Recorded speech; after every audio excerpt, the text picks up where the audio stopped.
तुकोबाराय म्हणतात, विठ्ठल विठ्ठल मंत्र सोपा करी पापा निर्मूळ. तर त्या नामाचं नेमकं महत्व तुम्ही कशा प्रकारे सांगाल? सुलभा काकूचा रोजच्या परिहारातला एक मंत्र होता. तुम्ही बोलता बोलता असं म्हटलं की नानांनी मला 24 रुपयाचा गाथा दिला. तर नाना नेमके कोण आहेत? देव स्वतः कोणताही निर्णय घेऊ शकत नाही. लगेच वैभव फिसावला. मूर्ख आहे का तू? राजा प्रसन्न झालेला आहे. अध्यात्म शिकून काय होणार आहे? जीवनामध्ये अध्यात्म असणं गरजेचं आहे.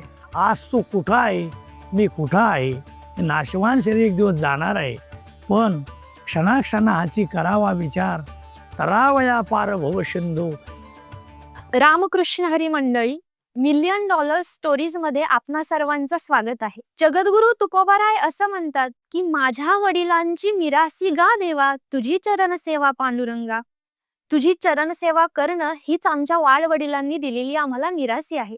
ज्ञानोबाराय असो की तुकोबाराय असो, त्यांनी हेच सांगितलं आहे. तीच मिरासी आणि तोच वारसा घेऊन आज आपल्या सोबत आहेत ह.भ.प. रमेश महाराज जायभाये वैष्णवगड. रामकृष्ण हरी. रामकृष्ण हरी.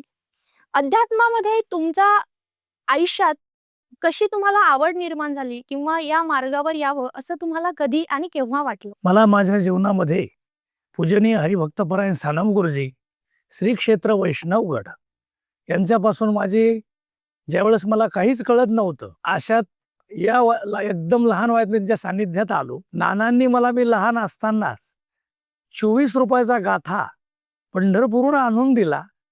तो गाथा मी पाहत होतो. मी कीर्तनगार होईल, कीर्तन करील अशी कोणतीही धारणा मनामध्ये नव्हती.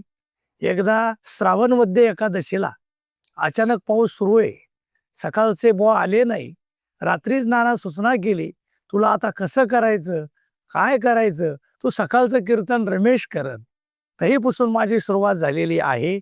पण माझ्या म्हणण्यापासून वडील हा जो शब्द आहे, संत आपल्यासाठी वडील आहे.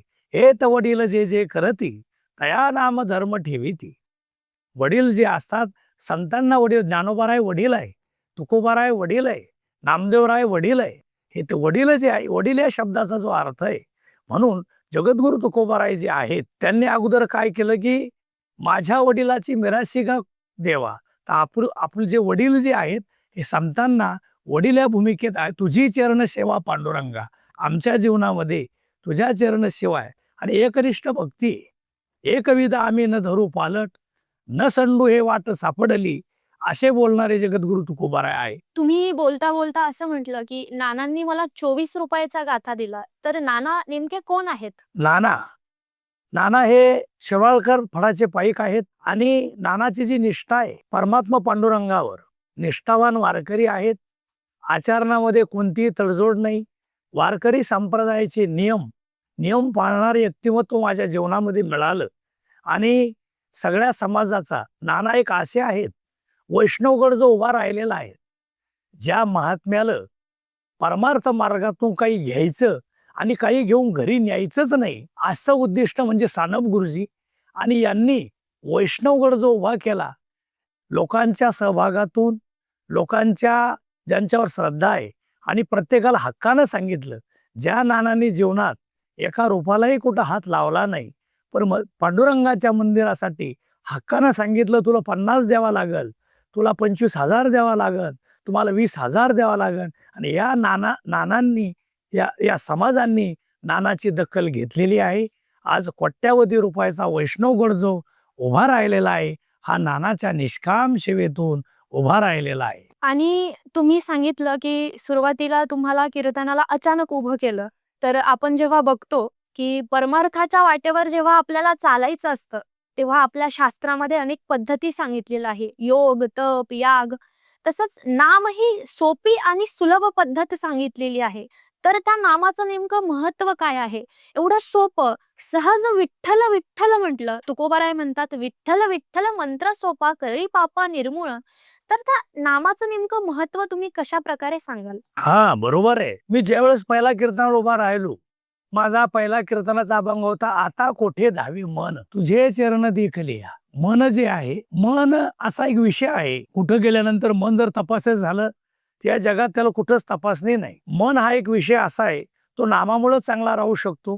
आणि मन चांगलं जर ठेवायचं असेल, तर याच्याकरता मनासाठी लागणारं जे आहे ती शुद्ध आचरण. आणि मन करारे प्रसन्न, सर्व सिद्धीचे कारण. या जगातलं आपलं अगोदर मन, सगळ्या ठिकाण हिंडून येणारं जे मन आहे त्याला एका ठिकाणी बसवणं इतका सहजासहजी सोपं नाही. याला साधू संतांचा आशीर्वाद, परमार्थावर असलेली निष्ठा. मन असं आहे, एक गवळण आहे, सहज बसलेली आहे, मनाचा भाव व्यक्त करते. पहावया माझी नभा, दिशे शोभा चांगली, बैसला तो माझे मनी, नका कोणी लाजवू.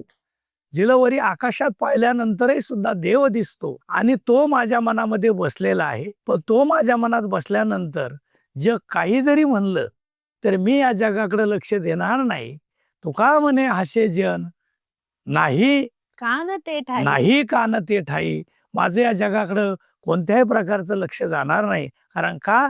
तो माझ्या मनामध्ये बसलेला आहे. कारण हरीने माझे हरिले चित्त, भारवित्त विसरले. संसारूपी संसाराकडे माझं मन जाणार नाही. त्याच्यामुळं आता कैशी जावो घरा, नोहे बरा लौकिक. आता कैसी जाऊ घरा, नव्हे बरा लौकिक. गवळण असं म्हणते, पण ती गवळण काही सामान्य गवळण नाही किंवा ती सामान्य स्त्री नाही, तर ती त्या अवस्थेपर्यंत पोहोचलेली आहे आणि ती म्हणते की आता मला संसार बरा वाटत नाही. मला हे कळलेलं आहे की ही देवापासून निर्माण झालेली माया आहे आणि हे सर्व माया निर्मित आहे. मला आता फक्त तो आवडला. म्हणून तुम्ही जसं सांगितलं, बैसला तो माझे मनी, नका कोणीला जाऊ. नामाचं महत्त्व सांगताना तुम्ही असं म्हटलं की नाम घेत असताना आपली मनाची जी अस्थिर अवस्था आहे ती स्थिर होत जाते. तसंच ज्ञानोबाराय त्यांच्या हरिपाठात म्हणतात की रामकृष्ण नामी उन्मनी साधली, तयासी लाधली सकळ सिद्धी.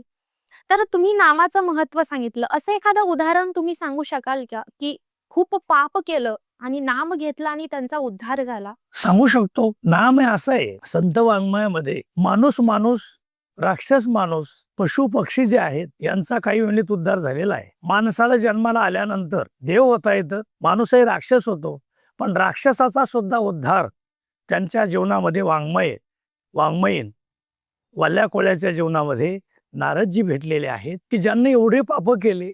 ब्रह्महत्या राशी पातके अपार, वाल्मिक किंकर वद्य केला. ज्याला मुखातून नामस्मरण निघतच नव्हतं, नाम काय याची ओळखच नव्हती, पण मरा शब्द देऊन त्याचा अपभ्रंश होऊन तो राम झाला. त्या रामापेक्षा असं काय? नाम गोड पुरे गोड सकळही. आणि जी वाचा आहे तर रसना येरा रसा विटे, घेता गोटे अधिक आहे. असं या जगातलं नाम आहे. किती जरी पापी असला त्याला निर्मळ करणारं जे नाम आहे. म्हणून विठ्ठल विठ्ठल मंत्र सोपा, करी पापा निर्मूळ. जसं तुम्ही नामाबद्दल सांगितलं तसंच इतर साधनांमध्ये भक्ती ही सोपी पद्धत सांगितलेली आहे. तर नेमकी ती भक्ती कशी करायची आणि ती भक्तीची व्याख्या तुम्ही कशा प्रकारे कराल? भक्ती जी आहे, पहिली गोष्ट भक्ती आम्ही केली सांडोनी उद्योग, पावलो हे संग सुख याचे. भक्ती करत असताना ती श्रद्धायुक्त असली पाहिजे, तेवढी अटळ श्रद्धा असली पाहिजे. आणि भक्तीसाठी देव वेडा झालेला आहे. वेडा असा झालेला आहे, दुर्योधनाच्या 56 भोगाचा त्याग करून आमंत्रण असताना देव तिकडे गेलेले नाही. देव जे निघालेले आहेत इदूर काकाकडे निघालेले आहेत. आणि इदूर काकाकडे निघाल्यानंतर इदूर काकाच्या पत्नीचं नाव सुलभा काकू आहे. सुलभा काकूचा रोजच्या परिहारातला एक मंत्र होता, रामकृष्ण गोविंद हरे मुरारे, हे नाथ नारायण वासुदेवा. सतत नाथराय म्हणलेत की सर्व कार्य करिता हरी बोला, तर माझ्या दृष्टीनं याच्यात सुलभा काकू बसू शकते. सतत चिंतन आहे.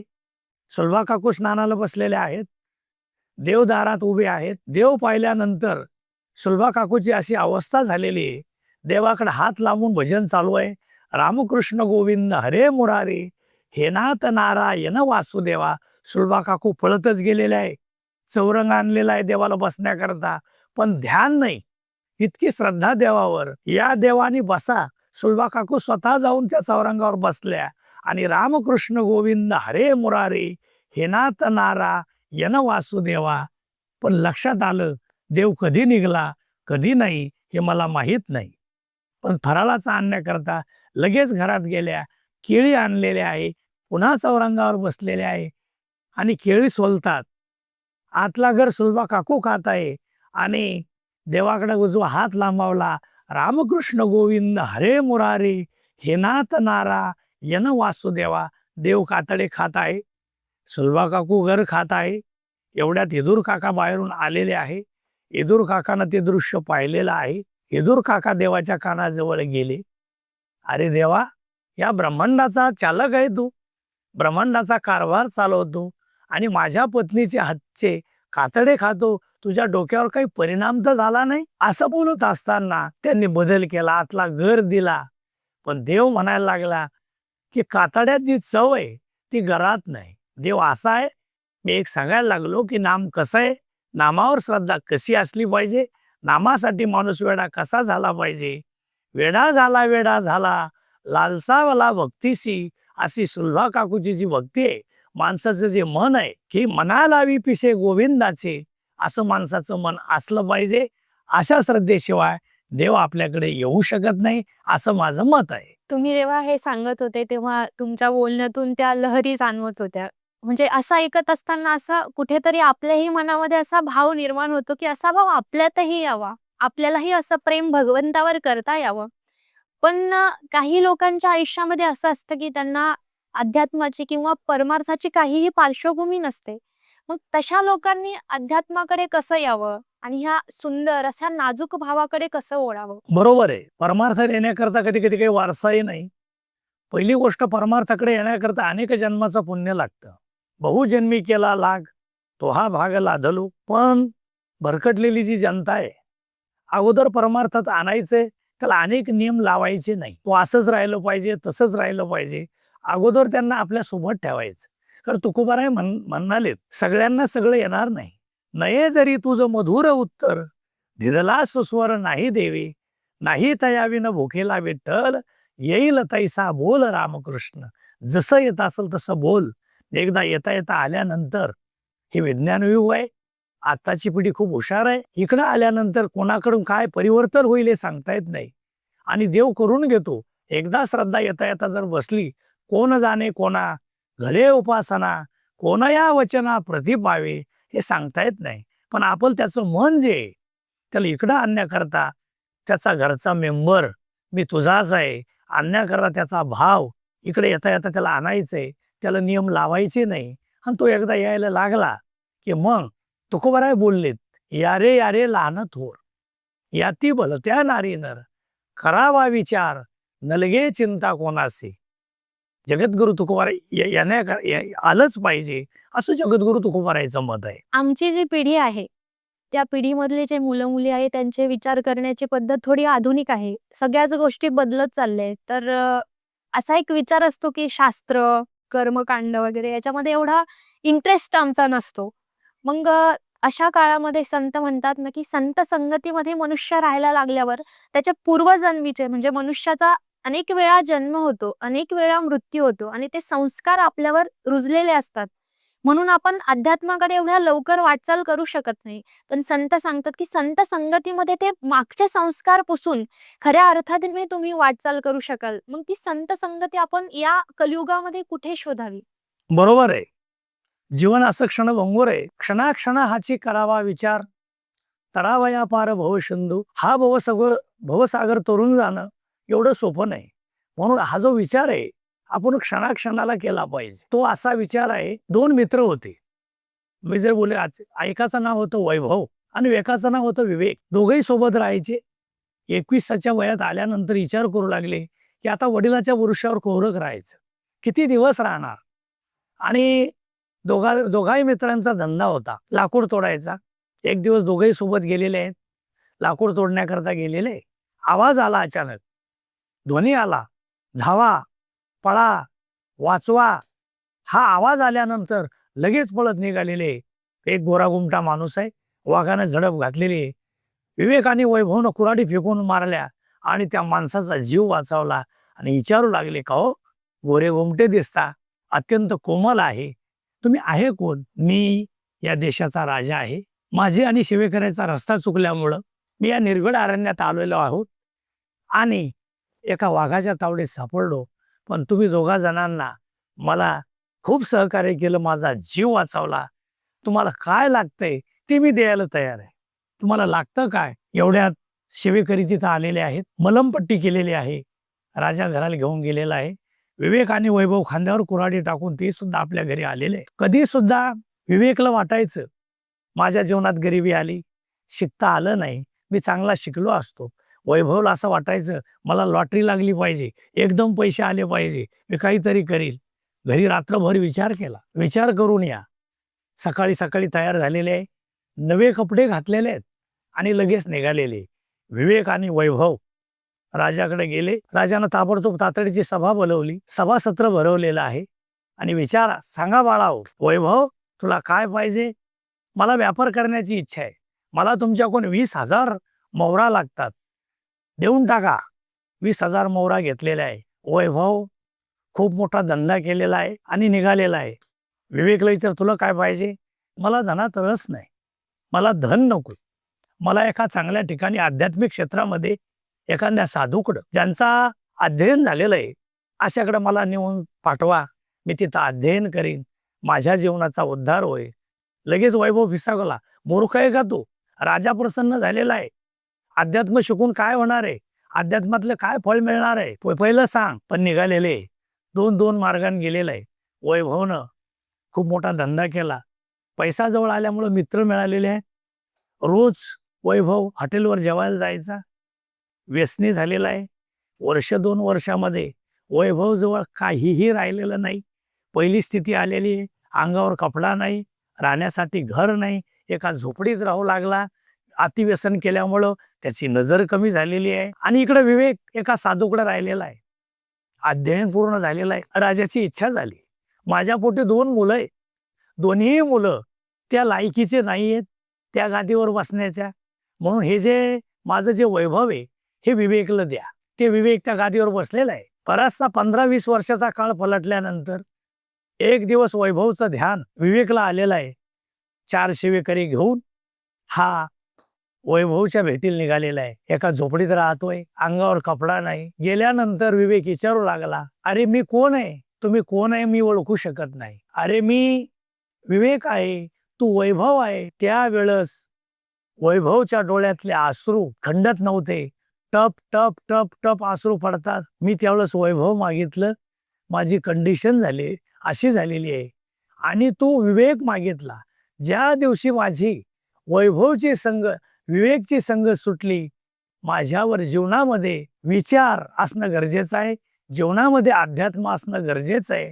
आज तू कुठं आहे, मी कुठं आहे? हे नाशवान शरीर एक दिवस जाणार आहे, पण क्षणाक्षणाची करावा विचार, तरावया पार भवसिंधू. म्हणून विवेकची संगत, वैभवची विवेकची संगत सुटल्यामुळे या जीवनात अशी पाळी त्या वैभवावर आली आहे. म्हणून जीवनामध्ये संगती अत्यंत महत्वाची आहे. ती किती महत्वाची आहे? संत समागमे धरावी आवडी, करावे तातडी परमार्थी. जीवनात संगत असली पाहिजे. एक पारधी शिकारीला निघालेला आहे, त्याला त्या दिवशी शिकार सापडली नाही. त्याच्या जीवनामध्ये 2 पोपट सापडले. येता येता घरी येताना एका मुनीच्या आश्रमामध्ये गेले. मुनीच्या आश्रमात जात असताना मुनी म्हणायला लागलेत, शुकमणी आम्हाला पोपट द्या. तो पोपट काही किमतीनं विकलेला आहे. पुन्हा पारधी समोर निघालेला आहे. एका ठिकाणी सापडलेलं आहे. एका ठिकाणी एका खाटकाचं मांस विक्री करणाराचं दुकान आहे. त्यानं तो पोपट घेतलेला आहे. एक पोपट मुनीनं घेतला. काही दिवसानंतर राजदरबारातून राजेसाहेब आणि त्यांचा मोठा मुलगा फिरत निघालेला आहे. आणि मुनीच्या आश्रमात आल्यानंतर तो पोपट बोलतोय, सुस्वागतम सुस्वागतम. त्याला सकाळचे मंत्र सुद्धा येत होते. कराग्रे वसते लक्ष्मी, करमुले सरस्वती, कर मध्ये तू गोविंद, प्रभाते कर दर्शनम. त्या मुलाला पोपट आवडलेला आहे.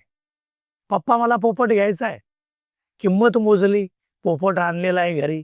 सभासत्र बसल्यानंतर तो पोपट म्हणायचा, सुस्वागतम सुस्वागतम. संध्याकाळ झाल्यानंतर तो पोपट म्हणायचा, शुभम करोतु कल्याणम, आरोग्य धन संपदा, शत्रुबुद्धी विनाशाय, दीप ज्योतिर्नमस्तुते. असं झाल्यानंतर राजाचा लहाना मुलगा सुद्धा नादावलेला आहे. पप्पा मला पोपट पाहिजे, मला पोपट दिलाच पाहिजे. जसा मोठ्या दादाला पोपट आहे, तू मला तसा पोपट पाहिजे. पुन्हा सेवकऱ्याला सांगितलेलं आहे, जे लागन ते जा, पण याला सुद्धा पोपट आणा निघालेला आहे. घामाघूम झाले, कुठं पोपट सापलं ना. पण एका दुकानात, खाटकाचं दुकान, तिथे गेले, त्यांना पोपट सापडला. पण या पोपटावर संस्कार तिथले झालेले होते. हा शेलक्या शेलक्या शिव्या शिकलेला होता. हा पोपट तिथं आल्यानंतर तो म्हणायचा, खुदो को मारो शिव्या शिव्या शिकल्यानंतर ते म्हणायचं ते निघालेले. लगेच राजे साहेबानं तलवार उघडली की हा पोपट कसा बोलतो, हा कसा बोलतो. त्यावेळेस पहिला पोपट म्हणाले, आम्ही सख्खे भाऊ आहे, आम्ही सोबत राहत होतो, आमचं जीवन सोबत जगत होतो. पण ज्यावेळेस आम्ही निघालो, आम्हाला एका आमच्या जीवनामध्ये पारधी मिळाला, पारध्यानं आमची शिकार केली. मी मुनीच्या आश्रमामध्ये वाढलो आणि हा खाटकाच्या दुकानावर वाढला. संगतीचा जो परिणाम आहे, तुम्ही कोणासोबत राहिले, कोणासोबत वाढले, कोणासोबत जगता. म्हणून संत समागमे धरावे आवडी, करावे तातडी परमार्थी. म्हणून तर संत म्हणतात की संताचे संगती मनोमार्ग गती आगळवा श्रीपती येणे पंथे. बरोबर. अध्यात्मामध्ये जर आपण ठरवलं की आपल्याला भगवंतापर्यंत पोहोचायचंय किंवा आपल्याला ब्रह्मज्ञान प्राप्त करायचंय, पण जर आपण ठरवतो की मी करेल असा अहंकार धरून जेव्हा आपण त्या मार्गावर चालायचा प्रयत्न करतो तेव्हा ते शक्य नाही. परंतु जेव्हा आपण भगवंताला शरण जातो, भगवंतापुढे पूर्ण आश्रित होतो, तेव्हा भगवंत स्वतः आपलं बोट धरून तो प्रवास आपल्याकडून पूर्ण करून घेतो. म्हणजे भगवंताला अहंकारापेक्षा दीनपणा जास्त आवडतो. यावर तुम्ही तुमचं मत कशा प्रकारे मांडाल? नामदेवरायानं अगोदरच मागून घेतलेलं आहे, अहंकाराचा वारा न लागो राजसा, माझ्या विष्णुदासा भाविकाशी. अहंकार जो आहे, जो दीनपणा आहे, दीन म्हणजे दिवस नाही, दीन म्हणजे तारीख नाही, दीन म्हणजे निरअहंकारीपणा. इथं बऱ्याच जणांचंही झालेलं आहे. ज्यावेळेस द्रौपदीचं वस्त्रहरण झालं त्यावेळेस आचार्य बसलेले आहेत, स्वतःचे पती बसलेले आहेत, भीष्माचार्य आहेत. तिने अगोदर आचार्याकडे पाहिलं, आचार्यानं कोणताही प्रतिसाद दिला नाही. ज्यावेळेस आपल्या पतीकडे पाहिलं त्यावेळेसही सुद्धा पतीनं स्वतःचे 5 पती पण खाली माना घातलेले आहे, निरुत्तर झालेले आहेत. द्रौपदीला असं वाटू लागलं, स्वतः दातानं पदर सावरण्याचा प्रयत्न केला, काहीही जमायला तयार नाही. पण ज्यावेळेस पूर्ण शक्तीनिशी दीन झाली, दीन झाल्यानंतर देवाला प्रार्थना केली की कोठे गुंतलासी द्वारकेच्या राया, वेळ काय सखया लावियाला. अरे देवा, तू वचन दिलेलं आहे भक्ताला की दीनानाथ ब्रीद सांभाळे आपुले, नको पाहू केले पाप पुण्य. नंतर ज्यावेळेस द्रौपदी दीन झाली, देव जवळ होता, पण देव द्वारकेला जावं लागलं आणि द्वारकेहून देव तिथं आलेला आहे आणि स्वतः वस्त्र होऊन द्रौपदीला वस्त्र पुरवलेले आहे. दीन झाल्याशिवाय भक्तीतला रिझल्ट लावू शकत नाही. म्हणून तर कृपावंत किती दीन बहु आवडत. वा, तो असा कृपावान आहे की त्याला दीन असलेलाच आवडतो, जो पूर्णपणे त्याला समर्पित आहे. तो म्हणतो की नाही, मी आता हारलो, तू ये आणि माझा सहारा हो, मला आश्रय दे. असेच भक्त त्याला आवडतात. अध्यात्मामध्ये भक्तीलाच प्रेम असं म्हटलेलं आहे. नारद भक्ती सूत्रामध्ये नारद म्हणतात की प्रतिक्षण वर्धमान, म्हणजे प्रतिक्षणाला वाढत जाणारं जे आहे ते प्रेम आहे. पण मग आजच्या काळामध्ये मनुष्य प्रेमासाठी दारोदार हिंडत आहे, प्रेमाची प्रतीक्षा करत आहे, प्रेम समजून आकर्षणालाच बोलत आहे. तर अध्यात्मामधलं ते प्रेम आमच्या पिढीला तुम्ही कशा प्रकारे अगदी बरोबर. प्रेम जे आहे, प्रेम खूप महाग आहे. प्रेम प्रेमासाठी नसून प्रेम कामासाठी जर केला तर अवघड आहे ते प्रेम. मात्र प्रेमेविना स्मृती ज्ञान, प्रेमेविना भजन कीर्तन, प्रेमाशिवाय काहीच होऊ शकत नाही. नाथराय बोलले, नाथरायची ओवी ती. प्रेम असं आहे, आपल्या जीवनामध्ये आपण जीवन जगत असताना कामासाठी जर प्रेम केलं तर एक दिवस त्याच्यापासून सुख नाहीसं होतं. 2 विद्यार्थी आणि विद्यार्थिनी होती, कॉलेजमध्ये शिकत होते. शिकत असताना त्यांचा प्रेमविवाह झालेला आहे. प्रेमविवाह झाल्यानंतर ज्यावेळेस ते संसारामध्ये पदार्पण झालेलं आहे आणि प्रेम करत असताना ते म्हणायचे, तुम्ही माझे प्राणनाथ आहे. तो तिला म्हणायचा, तू चंद्रमुखी आहे. पण एक दिवस सकाळी सकाळी एक संन्यासी त्यांच्या द्वारामध्ये आलेले आहेत भिक्षा देण्याकरता. दोघांची आत काडाक्याची भांडणं सुरू आहेत आणि ती महाराजाला सांगू लागली, हा जो माझा पती मला भांडतोय, हा मला अगोदर चंद्रमुखी म्हणायचा, आता एवढा भांडतोय, आता मला तो ज्वालामुखी म्हणायला लागलाय. आणि नंतर पुन्हा ते तिचा पती सांगू लागला की मला ही अगोदर प्राणनाथ म्हणायची, पण हिच्यासोबत मी प्रेमविवाह करून मी आता अनाथ झाल्यासारखं मला आता असं वाटायला लागलं.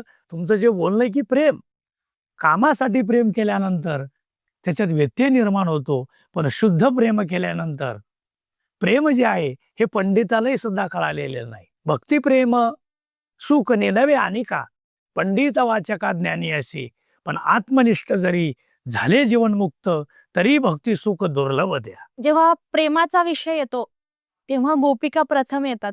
कारण असं म्हणतात, की गोपिकांसारखं प्रेम हे कोणालाच जमलं नाही. बिलकुल. त्या देवाला रडवायच्या पण, देवाला नाचवायच्या पण एवढा त्यांचा अधिकार होता. कारण त्या साक्षात श्रुती होत्या. पण जेव्हा भगवंत गोकुळ सोडून गेले, तेव्हा त्यांचा जो काळ गेला तो विरहामध्ये गेला. प्रेमातला जो एक महत्त्वाचा टप्पा समजला जातो तो म्हणजे विरह. तो विरह पचवावा लागतो आणि तो विरह पचून जेव्हा ते प्रेम उभं राहतं, तेव्हा ते खऱ्या अर्थाने परिपक्व होतं. तर संतांनी त्या विरहिणी लिहिल्या आहेत. तर एखाद्या विरहिणीबद्दल आम्हाला सांगा? विरहिणी अनेक आहेत. हाचीने वाचा न फिरे माघारी बैसले शेजारी गोविंदाच्या. कारण विरह जो असतो आणि गवळणीचं जे प्रेम आहे अवर्णनीय आहे. त्याच्याबद्दल मी काहीही बोलू शकत नाहीये. उद्धव ज्यावेळेस गोकुळात बी गेले होते आणि त्या प्रत्येकाला सांगायच्या, आमचा निरोप देवापर्यंत पोहोचा. मेल्या त्या गवळणी त्यांची राख झाली, वाजव मुरली तये ठाई. तू जिथं असन आम्ही मेलो तुझ्याकरता. तू फक्त ये आणि एकदा मुरली वाजव. कारण तुझ्या मुरलीचा सुरतान मी विसरले देवभान. असा असणारा देव, अशा असणाऱ्या गोपी. पण कधी कधी काय होतंय, राधेचे जे पावलं होते, राधा हे देवाच्या हृदयात होते आणि देवाच्या पत्न्यालाही सुद्धा एक दिवस त्याला असं वाटू लागलं की आपला जो देव आहे हा राधेमुळेच बिघडलाय. राधा जी राधा हृदयात पावले, त्यांनी उकळतं दूध राधेला घरी आणून पाजलं, पण सगळा देव पोळला. आणि ते विचारू लागले की देवा तुम्ही पोळले कसे काय? तुमच्या करामत आहे म्हणे, तुम्ही करामत केली, उष्ण दूध राधेला पाजलं, पण राधेची जी पावलं आहे ती माझ्या हृदयात आहे. खरं जे प्रेम आहे, खरं प्रेम असं म्हणायचं. पण कधी कधी काळाच्या ओघात ज्या वेळेस पौर्णिमा सारखा दिवस आहे, रासक्रीडा जी आहे, रासक्रीडा करण्याच्या वेळेस राधेला इच्छा झाली. देव स्वतः कोणताही निर्णय घेऊ शकत नाही. ज्यावेळेस गोपीचा निर्णय झाला तरच देव निर्णय घेऊ शकत होते. रासक्रीडेमध्ये ज्यावेळेस निर्णय झाला, भगवान शंकराची सुद्धा इच्छा झाली की रासक्रीडेत जायची. आसुरी नावाचा त्यांचा शिष्य होता, पण द्वारामध्ये एक गवळण आहे, अजिबात जाता येणार नाही. जिथं गवळणी तिथं पुरुषाला अजिबात महत्व नाही. गवळणीमध्ये एवढं महत्वाचा मुद्दा आहे की गोपाळ जिथं आहे तिथं गवळणी गेल्या नाही आणि जिथं गवळणी आहेत तिथं गोपाळ येऊ दिले नाही. रासक्रीडेमध्ये हा विषय आवर्जून असा येतो आणि रासक्रीडा केल्यानंतर भगवंतांनी स्वतः भगवान शंकराला मानव सरोवरावर जावं लागलं, स्नान करावं लागलं, गोपी भाव प्राप्त करावा लागला. त्यावेळेस भगवान शंकराची इच्छा असून त्यावेळेस त्यांना गोपीचं अनुग्रह घ्यावा लागला आणि अनुग्रह घेतल्यानंतर नंतरच आत प्रवेश मिळालेला आहे. पण राधेला सुद्धा एकदा हा देव मला कडेवर घेतो खान आणि राधेने बेजार केलेलं आहे. जेवढं देव आहे, देव माझ्या स्वाधीन झालाय, झाला असे स्वाधीन माझ्या देव. कडे गेसी तरी येते बरोबरी, चालवे ना हरी मजा आता. मला आता चालवत नाही, कडवर घेशील तरीच येईल. देवाला असं वाटू लागलं की मी सगळं सोडून, सगळ्या गवळणीला सोडून मी तुझ्यासोबत आलेलो आहे. राधा म्हणायला लागली मी राजवैभवात वापरणारी आहे, क्षणभर चाललेली नाही, मला कडे घे. पण तो देव आहे, तुका म्हणे पाहिले मागे एवढ्या वेगळ्या अंतरला. काही समजा आता होता इथेच पाहिला मी, जागीच होता, गेला कुठं? मागून काही गवळणी निघालेले आहे. चंद्राच्या प्रभेने चमकती पाऊले, दुरोनी देखील गोपिकांनी याच मार्गाने गेलेला असल. इकडे याचे चरणाचे ठसे आहेत, त्या आलेले आहे. देव कुठे आहे विचारू लागल्या. ती रडू लागली आणि त्यांना झालेला पश्चाताप सांगू लागली. शोक योग घडला सकाळाचा, केला उच्चार घडल्या दोषाचा. आणि जे जे झालेलं आहे ते सगळं सांगू लागली. कोणी सांगाया गोविंदाची शुद्धी, होता व्हायला आता लपला खांदी. कोठे आड आली देह बुद्धी, धावा आळवा करुणा कृपाने देव. ती शुद्धीवर आली आणि प्रत्येक गोष्ट सांगू लागली. एवढं झाल्यानंतर पुन्हा देव आलेले आहेत. देव जो आहे आपला शुद्ध प्रेम पाहिलं की डबल आपल्यासाठी येतो. कारण देवाचा सुद्धा देव भक्तामध्ये जीव गुंतलेला आहे. देवाला भक्तप्रिय, भक्तावनी देवा आवडते काही, त्रिभुवनी नाही आन तुझे. कारण देवाला स्वतःचा मुलगा आवडत नाही, पत्नी आवडत नाही, आत्मा सुद्धा आवडत नाही. ब्राह्मणाला सुद्धा छातीवर ठेवलेला आहे. पण देवाला भक्त इतका आवडतो की भक्तावनी देवा आवडते काही, भक्ताशिवाय देवाला काहीच आवडत नाही. लक्ष्मी पायाजवळ ठेवली, देव छातीजवळ ठेवला, स्वतःचा मुलगा बिंबीजवळ ठेवला आणि भक्त जो आहे, भक्त हृदयात ठेवला. तुम्ही आता सांगितलं की प्रेमामध्ये अभिमान चालत नाही. तर जेव्हा व्यावहारिक आयुष्यामध्ये आपण बघतो, तर आपलं सामान्य माणसावर आपलं प्रेम कसं होतं? एकतर त्याचं सौंदर्य पाहून किंवा त्याची संपत्ती पाहून आपल्याला प्रेम होतं. पण प्रेम हा आतला विषय आहे. भगवंत सुद्धा साक्षात भगवंत असून तो सुद्धा प्रेमासाठी अवतार घेतो, भक्तीसाठी अवतार घेतो. तर प्रेमामध्ये आतली अवस्था आहे, जिथे अहंकार नकोय, अभिमान नकोय, हवाय फक्त तो हळूवार भाव. आणि तुम्ही सांगितलं की देवाला सगळ्यात जास्त हा भक्त आवडतो. तर देवाचा आणि अर्जुनाचा जो संबंध आहे, तो संबंध तुम्ही आम्हाला सांगा. अर्जुन हा एक फार मोठा भक्त आहे. देवाच्या सान्निध्यात आहे. पण देवाचं एक मायवी रूप असं आहे, ते कोणालाही सुद्धा अजून कळालेलं नाही. या मायेचं जे आश्रय हे देवावर सुद्धा आहे. कधी ते देव कळू देत नाही. मी एक प्रसंग सांगू इच्छितो या विषयावर. ज्यावेळेस श्रीराम प्रभू 13.5 वर्ष वनवासामध्ये होते. वनवासामधून घरी आलेले आहेत. घरी आल्यानंतर ज्या पर्णकुटीमध्ये राहत होते आणि रावणाचं कारस्थान सुरू झालं.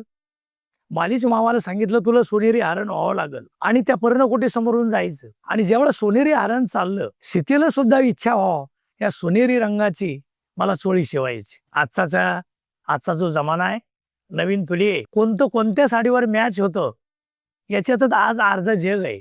प्रत्येक पुरुष कशावर काय, पण सीतेला सुद्धा त्यावेळेस इच्छा झाली की या सोनेरी रंगाची चोळी कोणत्या साडीवर मॅच होईल. पण त्या प्रभूला सुद्धा माया उत्पन्न झाली. सोनेरी रंगाचं कुठं हरण असतं का हो?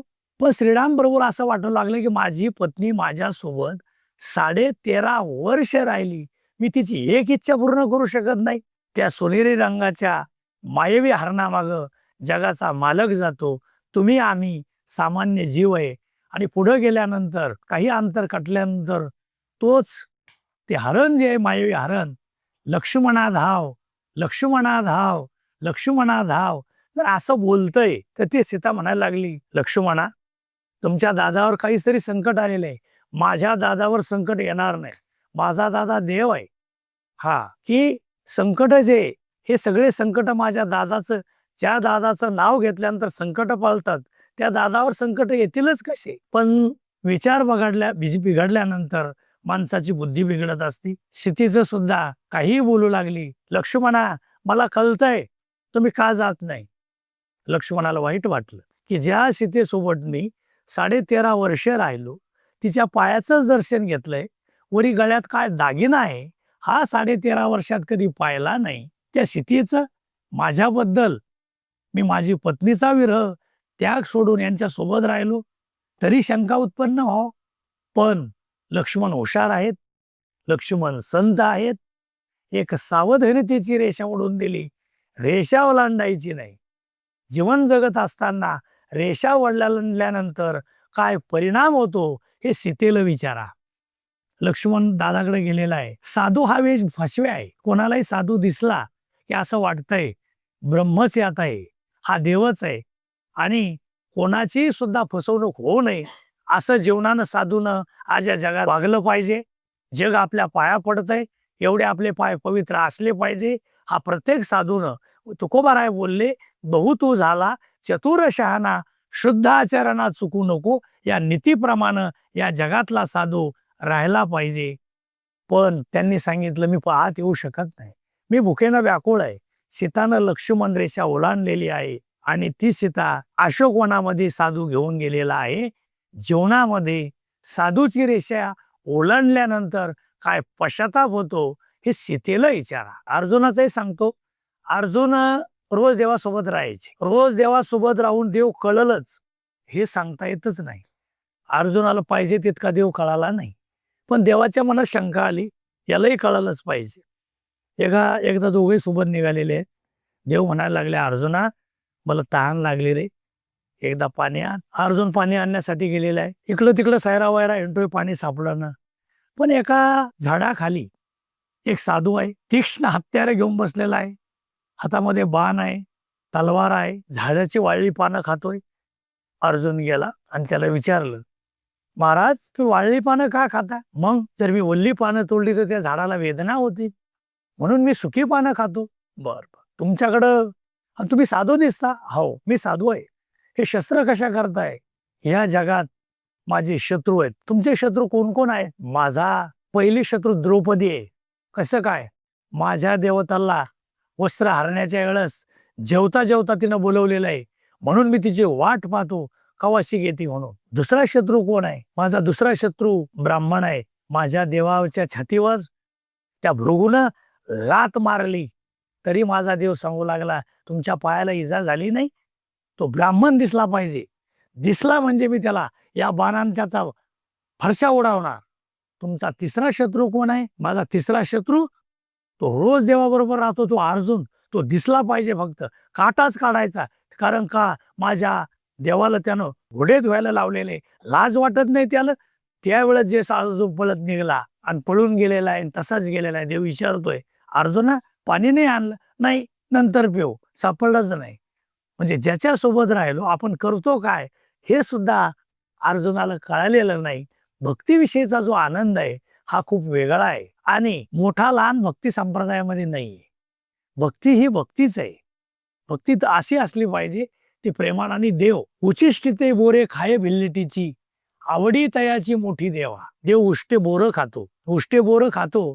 तुम्ही एक चांगला जर आजचा जर विचार केला, एवढ्या मोठ्या निर्भीड अरण्यामध्ये कोणतं टूथपेस्ट मिळालं असन दात घासायसाठी? त्या दातानं बोरं कुरतडून पाहिले की माझ्या रामानं आंबट बोरं खाल्ल्या जाऊ नये. म्हणून जी भक्ती आहे की हरिकथेची आवडी देवा, करीतो सेवा दासाची. हा जो देव आहे, जी भक्ती आहे, म्हणून हिंडे मागे मागे घरटी जागे घालीत असे.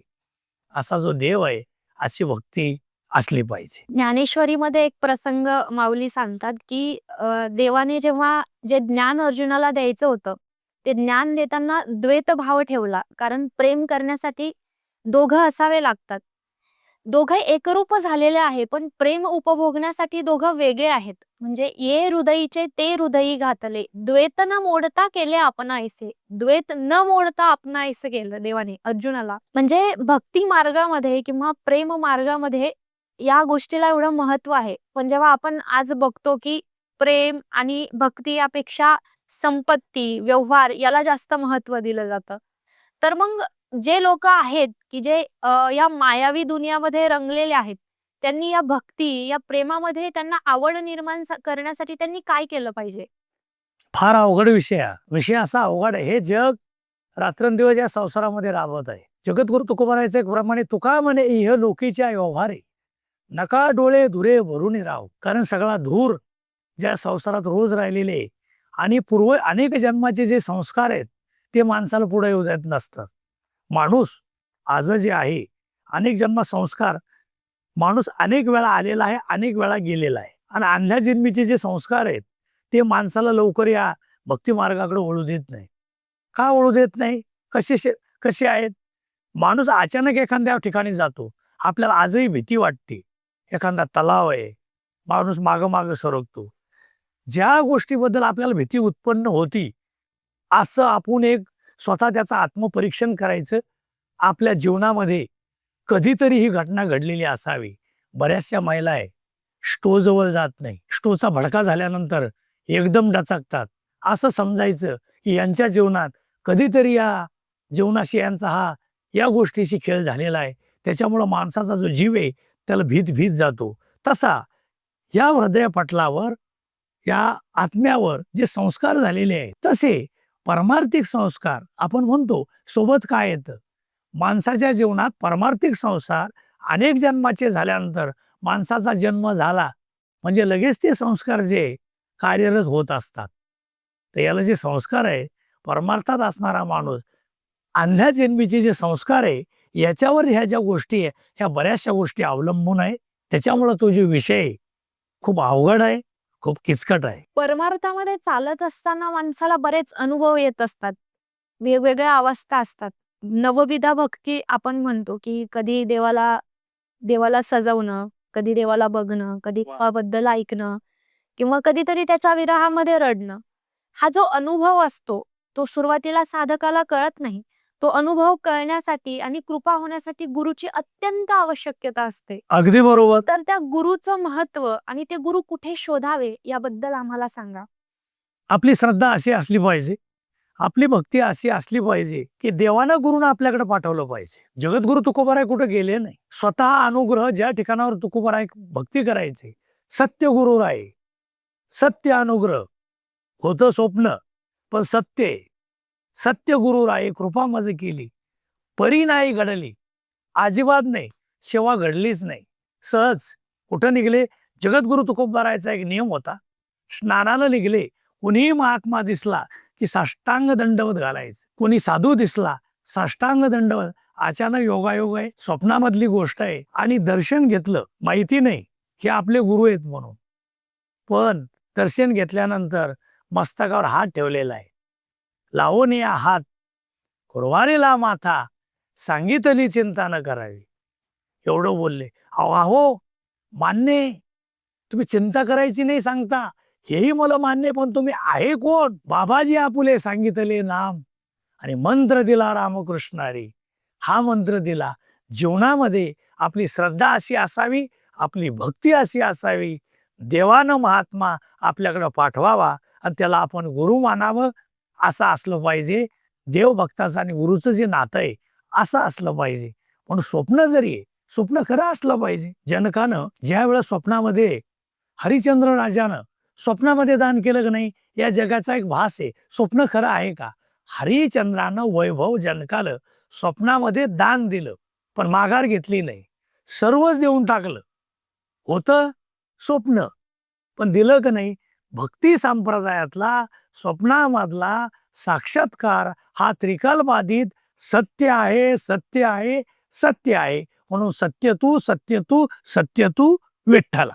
जिथून आपल्या चर्चेला सुरुवात झाली होती की नामाचं महत्व काय, तुम्ही सांगितलं की सत्य गुरु राये कृपा मज केली आणि रामकृष्ण हरी विठ्ठल केशवा हा जो मंत्र दिला, म्हणजे नाम गोड पुरे गोड सकळही. परमार्थामध्ये सुरुवात करायची असो की गुरुपर्यंत पोहोचायचं असो की भगवंत साक्षात्कार करायचा असो, त्यासाठी नामच महत्वाचं. नाम महत्वाचाच आहे. 18 पुराणी सिद्धांत आणि तुका म्हणे हाच हेत. सगळ्यांनी वेद अनंत बोलिला, अर्थ इतुकाची साधिला, विठोबाशी शरण जावे, निज निष्ठा नाम गावे. म्हणून तर नात्राय म्हणतात की हरिमुखी गाता हरपली चिंता, त्या नाही मागोता जन्म घेणे. अगदी बरोबर. नमस्कार.